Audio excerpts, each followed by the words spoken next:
नमस्कार, जय हिंद दोस्तों। कैसे हैं आप लोग? आशा करता हूं आने वाली परीक्षा की तैयारी में आप जोर शोर से लगे होंगे। दोस्तों, आज हम लोग उत्तर प्रदेश के जीके की सीरीज शुरू करने वाले हैं, क्योंकि आपको जैसा मैंने पिछली वीडियो में बताया था कि उत्तर प्रदेश का जीके कितना महत्वपूर्ण कर रहा है आने वाली परीक्षा में। जैसे यूपी ट्रिपल एससी की जो भी विभिन्न परीक्षाएं होने वाली हैं, जो भी विज्ञप्ति आने वाली हैं, पुलिस भर्ती बोर्ड हो गया, और यूपी कांस्टेबल का आना है, यूपी एसआई का आना है, जितनी भी भर्तियाँ नहीं, उस हर पेपर में उत्तर प्रदेश का जीके एक अहम रोल अदा करता है। और हम लोग पढ़ेंगे कैसे? उत्तर प्रदेश का जीके जो है उसको चैप्टर वाइज। आज हम लोग उत्तर प्रदेश के मानचित्र का अध्ययन करेंगे, फिर वन्य जीव अभ्यारण्य जितने हैं उसके बारे में अध्ययन करेंगे।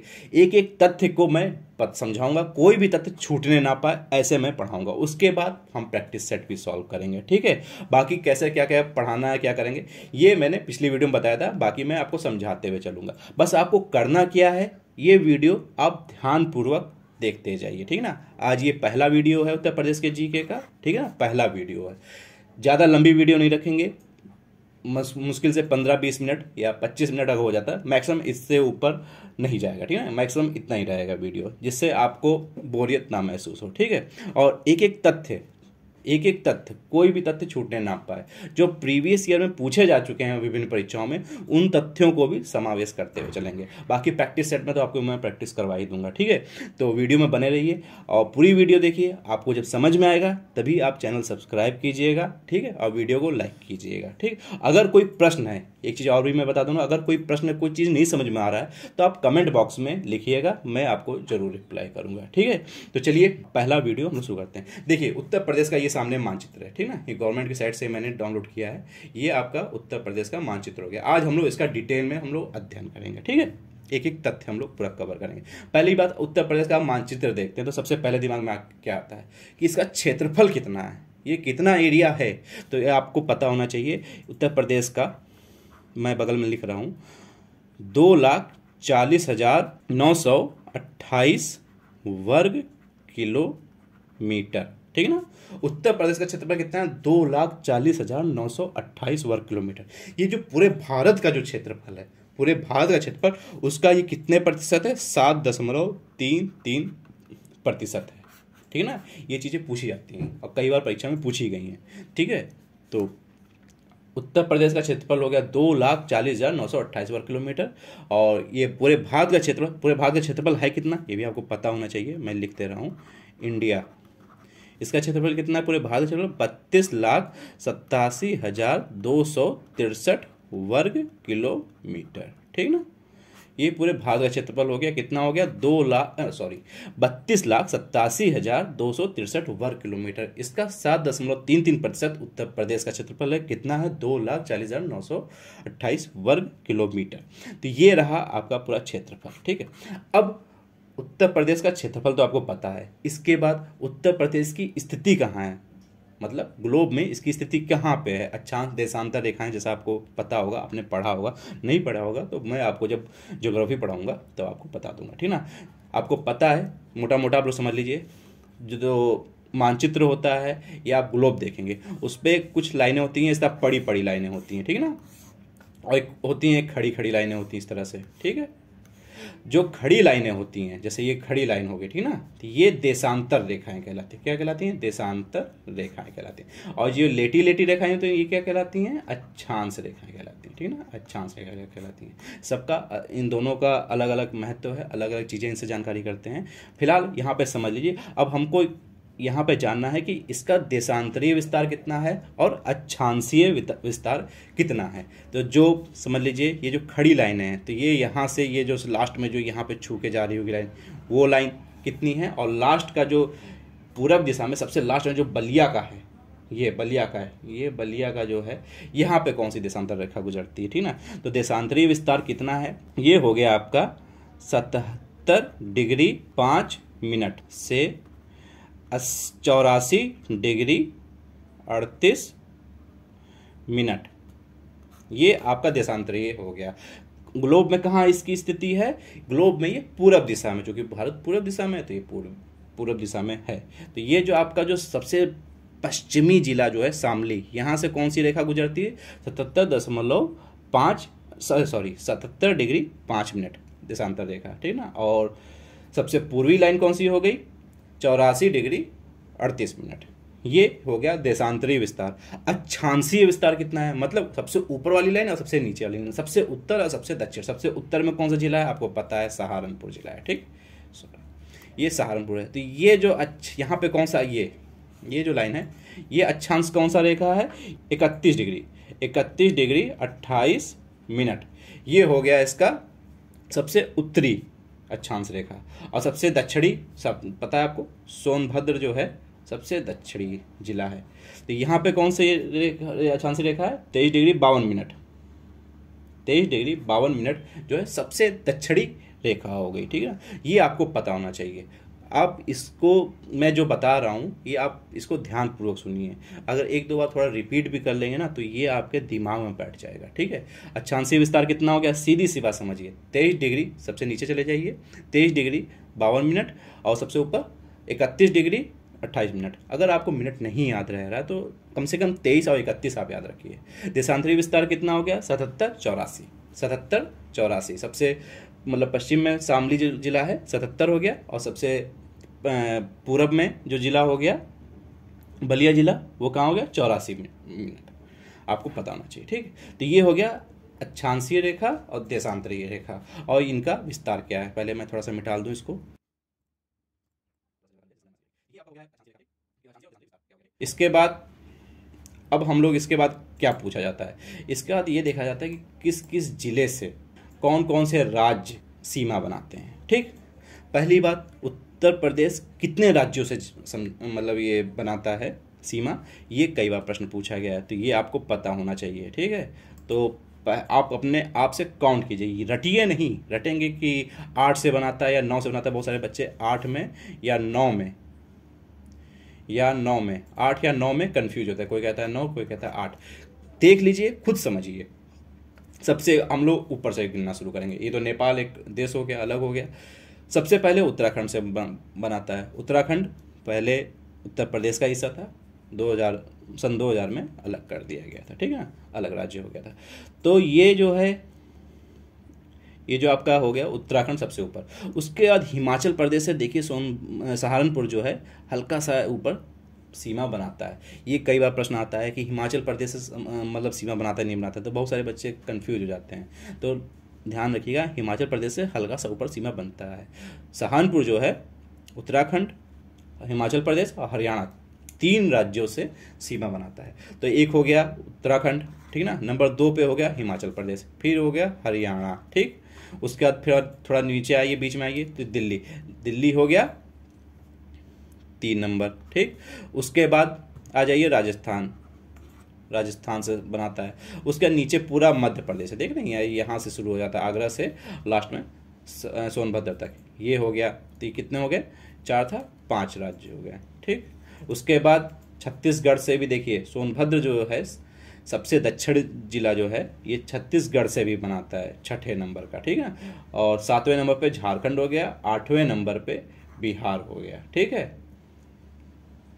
चलिए देखिए, कोई छूटा है, हाँ छूटा है, बिहार हो गया, झारखंड, छत्तीसगढ़, मध्य प्रदेश, ठीक है, राजस्थान हो गया, हरियाणा हो गया, हिमाचल प्रदेश हो गया, और उत्तराखंड हो गया, दिल्ली हो गया। तो कितने राज्य हो रहे हैं, 1 2 3 4 5 एक 6, यहाँ पे 6 होना चाहिए, वही मैं काउंटिंग देख रहा था, मैं गड़बड़ हो रही है। मध्य प्रदेश 6 हो गया, छत्तीसगढ़ 7 हो गया, और झारखंड जो हो गया ये 8 हो गया, और 9 नंबर पे बिहार हो गया, ठीक है ना। तो टोटल 9 राज्य व केंद्र शासित राज्य, ठीक ना, केंद्र शासित प्रदेश। क्यों, क्योंकि जो दिल्ली है आपको पता है केंद्र शासित राजधानी, पहले केंद्र शासित राज्य थी, अब केंद्र शासित राजधानी है, सन 1992 में जो संशोधन हुआ उसके तहत, ठीक ना। तो अगर कहा जाए तो 8 राज्यों के साथ सीमा बनाता है और 1 केंद्र शासित राजधानी के साथ सीमा बनाता है। उसके बाद क्या, एक देश से सीमा बनाता है जो सबसे उत्तर में है, नेपाल, ठीक ना, ये नेपाल से भी सीमा बनाता है, एक देश हो गया। तो टोटल नेपाल 8 राज्यों से सीमा बनाता है, 1 केंद्र शासित राजधानी से सीमा बनाता है, और 1 नेपाल, एक देश से सीमा बनाता है। ये आप ध्यान रखिएगा, ठीक ना। अब सबसे पहले देश, से बात करते हैं, नेपाल से। जो ये नेपाल से सीमा बनाता है, कई बार परीक्षाओं में पूछा गया कितने जिले हैं उत्तर प्रदेश के जो नेपाल से सीमा बनाते हैं, ठीक है ना, ये हमेशा प्रश्न आता है। आप खुद देखिए, उत्तर से गिनना शुरू कीजिए, मतलब इधर आपका हो गया पूरब, पूरब से चलेंगे हम लोग पश्चिम की ओर। देखिए पूरब में सबसे पहले महाराजगंज जो है ये आपका बनाता है, महाराजगंज हो गया 1 नंबर, फिर उसके बाद सिद्धार्थनगर हो गया 2 नंबर, फिर बलरामपुर। मैं देखिए आपको थोड़ा बोरित हो रहा होगा, लेकिन ये जब आप बार बार देखेंगे, बार बार सुनेंगे तो आपके दिमाग में बैठ जाएगा। कभी कभार क्रम लगाना आता है कि कौन सा जिला ये नीचे जो 4 जिले दिए हैं इनको क्रम से उत्तर से दक्षिण की तरफ या पूरब से पश्चिम की तरफ क्रम से लगाइए। लेकिन जब आप बार बार जब मैप को देखेंगे तब आपके दिमाग में ये सब चीज़ें बैठ जाएंगी, ठीक है। तो इसलिए ध्यान से देखिए, महाराजगंज एक हो गया, फिर सिद्धार्थनगर हो गया, फिर बलरामपुर हो गया, फिर श्रावस्ती हो गया 4 नंबर, फिर बहराइच हो गया 5 नंबर, लखीमपुर हो गया 6 नंबर, और 7 नंबर पे पीलीभीत देखिए यहाँ तक मिला रहा है। तो 7 जिले ऐसे हैं, टोटल 7 जिले हैं जो नेपाल से सीमा बनाते हैं, ठीक है ना। ये आप ध्यान रखिएगा, 7 जिले कौन कौन, महाराजगंज, सिद्धार्थनगर, बलरामपुर, श्रावस्ती, बहराइच और लखीमपुर और पीलीभीत। तो ये 7 जिले हो गए। अच्छा, ये टोटल लंबाई भी एक बार परीक्षा में पूछा गया था कि ये टोटल लंबाई कितनी है जो सीमा बनती है। तो 5, 7, 9, 5, 7, 9 मतलब 579 किलोमीटर जो है ये सीमा नेपाल से बनती है, ठीक ना। कितनी, 5, 7, 9, 579 किलोमीटर, ठीक। इसके अलावा अभी पहले मैं सीमाओं के बारे में बात कर रहा हूँ, उसके बाद फिर हम लोग जिलों पर भी चर्चा करेंगे, ठीक है। कोशिश करूंगा राजनीतिक और भौतिक मानचित्र थोड़ा इसी में मैं समझा दूं, अगर कुछ चीज़ें बच जाएंगी तो अगली वीडियो में मैं समझा दूंगा, ठीक है। तो सबसे लंबी सीमा किस राज्य से बनाता है, ये प्रश्न आता है। ये तो हो गई देश की बात। तो सबसे लंबी सीमा आप देख रहे हैं मध्य प्रदेश की, यहाँ आगरा शुरू होता है, ये देखिए पूरा, ये देखिए ललितपुर होते हुए ये टोटल, ये देखिए यहाँ तक आता है। सबसे लंबी सीमा जो है वो मध्य प्रदेश से बनाता है, ये आपको ध्यान रखना है, ठीक है ना। सबसे लंबी सीमा। सबसे छोटी सीमा किस राज्य से बनाता है, ये प्रश्न आता है। तो सबसे ऊपर आ जाइए, हिमाचल प्रदेश। मैंने कहा ना, बहुत सारे बच्चे कंफ्यूज होते हैं ये बनाता भी है कि नहीं बनाता है। हल्की सी कुछ किलोमीटर की सीमा बनती है यहाँ पर हिमाचल प्रदेश से सहारनपुर जिले की, ठीक है ना। तो सबसे छोटी सीमा जो हो गई हिमाचल प्रदेश से बनाता है। अच्छा, ऐसा कौन सा जिला जो सबसे ज़्यादा राज्यों से सीमा बनाता है, ये प्रश्न पूछता है, ठीक है। सबसे ज़्यादा राज्यों से कौन सा सीमा बनाता है। तो सबसे पहले ऊपर देख लीजिए, एक सहारनपुर हमको पता था, ये उत्तराखंड से बना रहा है, हिमाचल प्रदेश से बना रहा है, हरियाणा से बना रहा है, 3 राज्यों से ये बना रहा है। और एक नीचे ऐसा राज्य है जो भी वो भी काफ़ी ज़्यादा राज्यों से बनाता है, तो सोनभद्र हो गया। इधर मध्य प्रदेश से बना रहा है, नीचे छत्तीसगढ़ से बना रहा है, फिर झारखंड से बना रहा है और इधर बिहार से बना रहा है। तो सोनभद्र जो जिला है ये 4 राज्यों से बनाता है, और सहारनपुर जिला दोनों साथ साथ से हैं। सबसे उत्तरी जिला सहारनपुर, सबसे दक्षिणी जिला सोनभद्र। सोनभद्र 4 राज्यों से बनाता है और सहारनपुर हो गया ये 3 जिलों से, 3 राज्यों से सीमा बनाता है सहारनपुर, ठीक है। ये आपको ध्यान रखना, ये कुछ तथ्य हैं, बहुत ही इंपॉर्टेंट है, बार बार पूछे जाते हैं। इसके बाद क्या पूछा जाता है, सबसे उत्तरी जिला, सबसे दक्षिणी जिला, सबसे पश्चिमी जिला, सबसे पूर्वी जिला, ये आता है। तो आप देखिए, सबसे आपको ये तो आसान है, सहारनपुर सबसे उत्तरी जिला है, ठीक है ना। और सबसे दक्षिणी जिला कौन सा है, देखिए ललितपुर इधर भी है और इधर सोनभद्र भी है, ठीक है ना, दक्षिण में। लेकिन ध्यान देंगे कि सोनभद्र जो है ये ज़्यादा दक्षिण की ओर जा रहा है, ठीक है। ललितपुर उससे पहले रह जाता है। तो सबसे दक्षिणी जिला कौन सा हो गया, सोनभद्र हो गया। सबसे पश्चिमी जिला कौन सा है, ये आता है। पश्चिमी जिले में अधिकतर बच्चे कंफ्यूज होते हैं, क्योंकि देखिए सब देखिए लगभग बना हुआ है, हल्का सा ही एक शामली छोटा सा जिला है। शामली क्षेत्रफल दृष्टि से 4थे नंबर पर आता है, उत्तर प्रदेश के जितने जिले हैं उसमें 4थे नंबर पे है क्षेत्रफल की दृष्टि से। तो शामली एक छोटा जिला है जो सबसे ज़्यादा पश्चिम में, देखिए इधर इतना आगे निकला हुआ, इतना आगे और कोई जिला नहीं निकला है, ठीक है ना। बागपत भी है, वो हल्का सा देखिए इसके बराबर है, लेकिन हल्का सा इससे आगे निकल गया शामली। तो शामली जो है सबसे पश्चिमी जिला हो गया, ध्यान रखिएगा, शामली जो है सबसे पश्चिमी जिला। सबसे पूर्वी जिला, ये बहुत आसान है, ये कई बार पूछा भी गया है परीक्षाओं में। ये ना सोचिए बहुत आसान प्रश्न है, ये उत्तर प्रदेश पीसीएस की प्री की परीक्षा में किसी परीक्षा में पूछा गया हुआ है, ठीक है ना। जब मैं आपको प्रैक्टिस सेट सॉल्व कराऊंगा तब मैं बताऊंगा किस परीक्षा में पूछा गया है। तो ये बलिया जो हो गया सबसे पूर्वी जिला, सबसे पूर्वी जिला कौन सा हो गया, बलिया हो गया। ठीक, तो ये आपको पूर्वी, उत्तरी, दक्षिणी, पश्चिमी पता चल गया कौन कौन से जिले होते हैं। ठीक है ना। चलिए, अरे एक तथ्य रह गया। एक तथ्य क्या रह गया, उत्तर प्रदेश का क्षेत्रफल जान गए, भारत का क्षेत्रफल जान गए, लेकिन उत्तर प्रदेश क्षेत्रफल की दृष्टि से कौन से नंबर पे आता है भारत में, ये आपको पता होना चाहिए। तो उत्तर प्रदेश चौथे नंबर पे आता है, चौथा स्थान है क्षेत्रफल की दृष्टि से। अच्छा, चौथा है तो पहला, दूसरा, तीसरा भी जान लीजिए। पहले नंबर पे कौन सा हो गया, ऑब्वियसली सब जानते हैं, राजस्थान। राजस्थान जो है क्षेत्रफल की दृष्टि से सबसे बड़ा राज्य है। नंबर 2 पे कौन सा आ जाएगा, 2 नंबर पे आप आराम से जानते हैं, कन्फ्यूजन रहता है मध्य प्रदेश और महाराष्ट्र में। तो ध्यान दीजिएगा, जो मध्य प्रदेश है, उत्तर प्रदेश से नीचे वाला जो जिला है, ठीक है ना, राज्य है, माफ़ कीजिएगा बार बार जिला निकल जा रहा है, जो उत्तर प्रदेश के नीचे जो राज्य है मध्य प्रदेश, वो नंबर 2 पे, और नंबर 3 पे महाराष्ट्र हो गया। महाराष्ट्र जो है नंबर 3 नंबर पे है। जब पूरे भारत का हम लोग जब पढ़ेंगे ज्योग्राफी तो उसमें मैं आपको पूरा डिटेल में समझाऊंगा, बस इतना समझ लीजिए। नंबर 1 पे राजस्थान, नंबर 2 पे मध्य प्रदेश, नंबर 3 पे महाराष्ट्र, और नंबर 4 पे अपना उत्तर प्रदेश है क्षेत्रफल की दृष्टि से। ठीक है ना, ये आप ध्यान रखिएगा, ये भी मैं बताना भूल गया था। अब इसके बाद क्या पूछा जाता है मानचित्र से, मैक्सिमम ये पूछा जाता है कि सबसे क्षेत्रफल की दृष्टि से सबसे बड़ा जिला कौन सा है, क्षेत्रफल की दृष्टि से सबसे बड़ा जिला कौन सा, सबसे छोटा जिला कौन सा है। तो सबसे बड़ा जो जिला है ये देखिए, लखीमपुर खीरी जो है सबसे बड़ा जिला है क्षेत्रफल की दृष्टि से। कहीं कहीं आपको ये खीरी दिख जाएगा परीक्षा में, तो कहीं ये लखीमपुर दिख जाएगा, ठीक है ना, लखीमपुर, या कहीं पर लखीमपुर खीरी ये पूरा पूरा दिख जाएगा। ठीक है, क्योंकि लखीमपुर जो है एक इस नाम का एक और जिला है, वो असम में पड़ता है, वो नॉर्थ लखीमपुर कहलाता है। ठीक है ना, और यहाँ पे एक खीरी पड़ता है, तो लखीमपुर खीरी इसको कहते हैं। तो आप खीरी लिखे चाहे लखीमपुर लिखे चाहे लखीमपुर खीरी लिखे, क्षेत्रफल की दृष्टि से सबसे बड़ा जिला यही है। ठीक है ना, आपको यही ध्यान रखना है। सबसे छोटा जिला, सबसे छोटा जिला कौन सा है क्षेत्रफल की दृष्टि से, ये आपको ध्यान रखना है। तो सबसे पहली बात तो देखिए, सबसे बड़ा जिला कौन सा हो गया, लखीमपुर खीरी हो गया।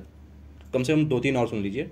नंबर 1 पे लखीमपुर खीरी हो गया, नंबर 2 पे गाजियाबाद हो गया, क्योंकि 2-3 कभी का क्रम से भी लगाना आता है। ठीक ना, तो लखीमपुर खीरी नंबर 1, नंबर 2 पे सोनभद्र, सोनभद्र जो है नंबर 2 पे हो गया। ठीक ना, सोनभद्र नंबर 2 पे हो गया। नंबर 3 पे कौन सा हो गया, हरदोई, हरदोई जो है नंबर 3 पे हो गया। तो टॉप 3 आप ध्यान रखिएगा। अब सबसे छोटा जिला कौन सा है क्षेत्रफल की दृष्टि से, सबसे छोटा जो जिला है होता है दोस्त, नंबर 1 पे कहेंगे तो ये आपका हो गया हापुड़।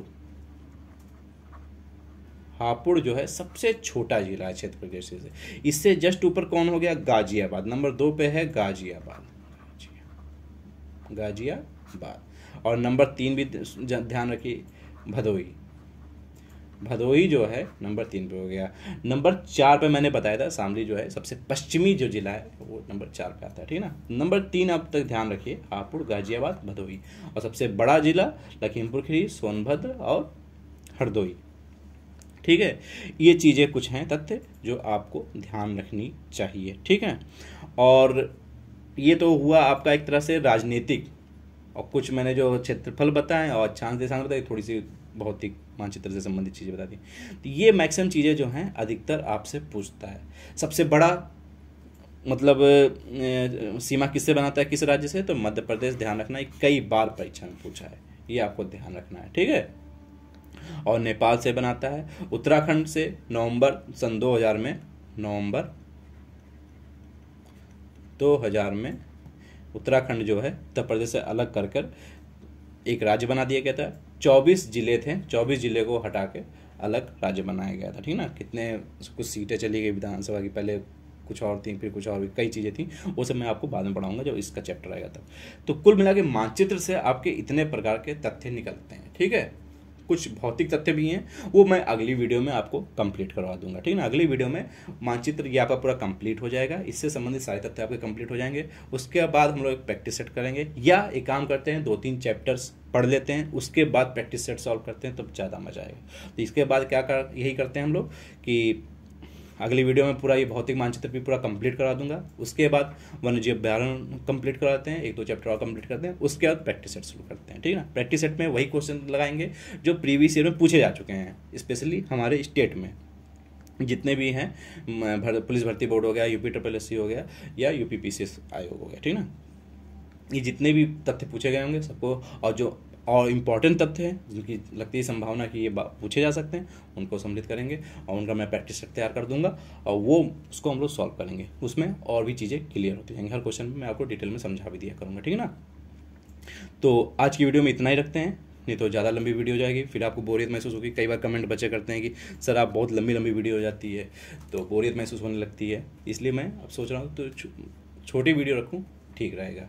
लेकिन छोटी का मतलब इतना भी मैं नहीं छोटा वीडियो बना सकता जिसमें कि कुछ तथ्य छोड़ दें। बहुत सारे देखने में चैनल देख रहा था उत्तर प्रदेश का, जैसे मैं पढ़ा रहा था, इसके लिए मैंने पहले तैयारी की, तो कुछ किताबें मैंने देखी, कुछ वीडियोज़ मैंने देखे अलग अलग चैनल के, तो वो दिखा रहे हैं कि मैं पूरा डिटेल में पढ़ा रहा हूँ, लेकिन असल में वो 15-20 मिनट में कौन सा चैप्टर कंप्लीट किया जा सकता है, बहुत ही मुश्किल है, ठीक है ना।